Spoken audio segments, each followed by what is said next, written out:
We're talking to Jim Hightower. The book is Swim Against the Current. Even a dead fish can go with the flow. What do you think, Jim, when people suggest that we should look at impeachment? I had Vincent Bugliosi on the other day who suggested that he wants to get Bush after his term and indict him and convict him for murder. And I think not being met with a lot of... I think impeachment is important as a process. And I think Dennis Kucinich has done a service by at least, here are the 35 charges. You know, let's look at these. But the fact that there's no time and that there's no...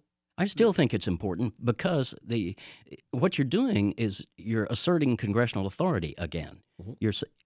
If we don't do anything about what the violations that they have done, Bush, Cheney, et cetera, then you're saying to the next president, oh, you can do it too. There's no punishment for this. Maybe you can help me with this. This is the problem that I have with this.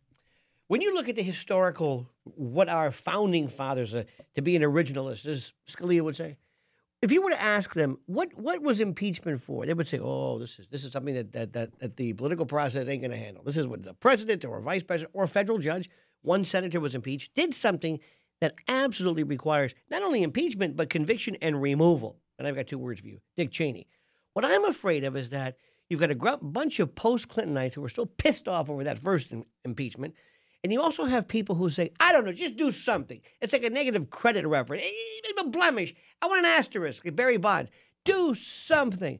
What scares me is that in the future, some really smart, bad Republican says, Obama, we're going to use these same standards. And we happen to have, let's say, a majority in the House. We're going to impeach you. Well, we can't set the standard lower than the Republicans did with going after Clinton. So this is a higher standard than that, for damn sure. And what you're doing is saying, we're going to look into this. We're going to impeachment does not mean remove the president. It means we're going to investigate the president and the vice president. But it is indictment in view of ultimate trial of the Senate and conviction. Well, it leads to indictment. It doesn't necessarily even lead to indictment. It's a process. The impeachment is the charging document in the House in order to then have the trial in the Senate. No, I understand, but you're presenting the charges to the House first, and the House has to pass the indictment. Yeah, they say, so that's a process that's good. Right. Yeah. Well, I mean, and I also think it's important for us to have this on the record. Bingo.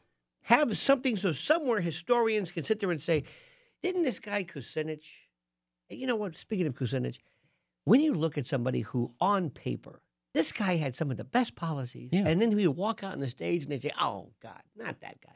Isn't that sad? Well, you know, I think that we would not be having the debate we're now having on policy in this country, on health care, on the economy, on NAFTA, and et cetera, except for Dennis Kucinich and John Edwards being in that campaign. They framed this debate, so they made that contribution. They threw that, I know, but isn't it, if only we could just get rid of televisions. Get rid of this whole notion about being telegenic. And it's like, I don't care what you think Lincoln today? Well, it works for you on radio, let me tell you that. Hey, listen, Cary Grant.